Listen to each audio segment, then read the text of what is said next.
गुजरात और हिमाचल प्रदेश में विधानसभा चुनावों की सरगर्मियों के बीच बीजेपी का फोकस मिशन राजस्थान को लेकर अभी से शुरू हो गया है और इसी को लेकर गृह मंत्री अमित शाह और बीजेपी अध्यक्ष जेपी नड्डा ने राजस्थान बीजेपी कोर कमेटी के साथ दिल्ली में अहम बैठक की है। इस बैठक में 2023 चुनाव को लेकर रणनीति बनाने के साथ ही साथ कांग्रेस के अंदर जो अंतरकलह है उसको कैसे अपने फायदे के लिए भुनाया जाए, इस पर भी चर्चा हुई। बीजेपी के मिशन राजस्थान को लेकर राष्ट्रमेव जयते की स्पेशल रिपोर्ट में समझिए कि कैसे प्लानिंग है राजस्थान फतेह करने की।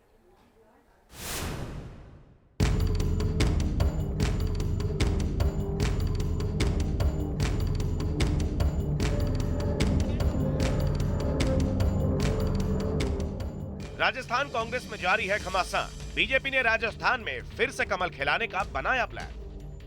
गृह मंत्री अमित शाह और बीजेपी अध्यक्ष जेपी नड्डा ने दिल्ली में राजस्थान बीजेपी नेताओं के साथ 2023 को लेकर मंथन किया। राजस्थान में सियासी माहौल बदलने के साथ ही अब राजनीतिक पार्टियों ने चुनाव को लेकर एक्सरसाइज शुरू कर दी है और इसमें बीजेपी इस बार किसी भी कांग्रेस की अंतर्कलह का फायदा उठाकर फिर से राजस्थान में जीत का परचम लहराना चाहती है। राजस्थान से जुड़े मुद्दों को लेकर बीजेपी के वरिष्ठ नेताओं ने दिल्ली में रणनीति तय की। गृह मंत्री अमित शाह और बीजेपी अध्यक्ष जेपी नड्डा ने कोर ग्रुप के नेताओं के साथ संगठन को सक्रिय करने और चुनावी रणनीति तय करने को लेकर चर्चा की। साथ ही 2023 में चुनाव में सीएम पद को लेकर भी चर्चा की गई। इसके अलावा गहलोत सरकार की चौथी वर्षगांठ पर होने वाली जन आक्रोश रैली और काला दिवस मनाने की तैयारियों को लेकर भी चर्चा की गई। वहीं 1 नवंबर को प्रस्तावित पीएम मोदी के बांसवाड़ा मानगढ़ धाम दौरे को लेकर भी राजस्थान बीजेपी नेताओं को दिशा निर्देश दिए गए। अमित शाह और जेपी नड्डा के साथ संगठन महामंत्री बीएल संतोष की अगुवाई में हुई इस बैठक में राजस्थान बीजेपी के सारे दिग्गज नेता मौजूद थे और पूर्व सीएम वसुंधरा राजे के अलावा केंद्रीय मंत्री भूपेंद्र यादव और गजेंद्र सिंह शेखावत समेत सभी बड़े नेताओं को एक साथ बिठाकर शाह और नड्डा ने ये दिखाने की भी कोशिश की कि कांग्रेस की तरह बीजेपी में कोई गुटबाजी नहीं है। राजस्थान विधानसभा चुनाव 1 साल बाद होने हैं, लेकिन बीजेपी ने अभी से तैयारियां शुरू कर दी हैं और राजस्थान में फिलहाल जिस तरीके का राजनीतिक माहौल चल रहा है उसका फायदा उठाने की भी कोशिश नजर आ रही है। जिस तरीके से बीजेपी में वसुंधरा गुट और दूसरी तरफ अन्य गुट मौजूद हैं उनको खत्म करने के लिए बैठक बेहद महत्वपूर्ण है, तो दूसरी तरफ कांग्रेस में जो स्थिति बनी हुई है उस स्थिति पे भी बीजेपी आलाकमान ने अपनी नजर बनाई हुई है। एक तरफ बीजेपी राजस्थान जीतने के लिए रणनीति तैयार कर रही है, वहीं राजस्थान कांग्रेस में आंतरिक खींचतान और नेताओं की एक दूसरे के खिलाफ बयानबाजी खत्म नहीं हो रही।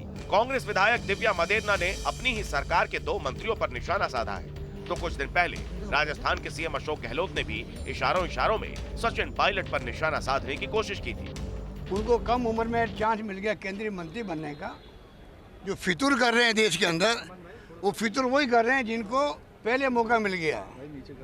जो मौका मिलना चाहिए था झगड़े होने के बाद में, उसकी बजाय वो पहली मौका उनको मिल गया, इसलिए वो फितूर कर रहे हैं और पार्टी छोड़ के जा रहे हैं। अशोक गहलोत और सचिन पायलट में पिछले 4 साल से सब कुछ सही नहीं चल रहा है, ये जग जाहिर हो चुका है और कांग्रेस के अध्यक्ष पद के चुनाव से ठीक पहले ये और ज्यादा बढ़ गया, जिसके बाद गहलोत खेमे के कई विधायकों के इस्तीफे विधानसभा अध्यक्ष के पास मंजूरी के लिए लंबित थे।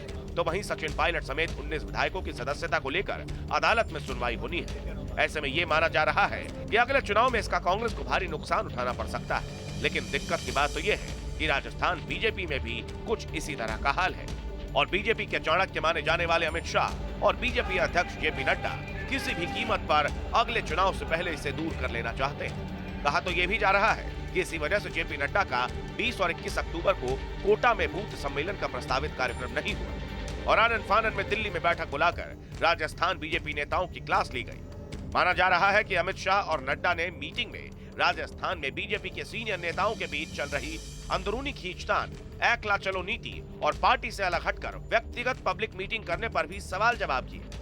अब बीजेपी को अगले चुनाव में इसका कितना फायदा मिलता है, ये तो साल 2023 के विधानसभा चुनाव के बाद ही पता चलेगा। दिल्ली से निशांत राय के साथ टीम न्यूज़ नेशन।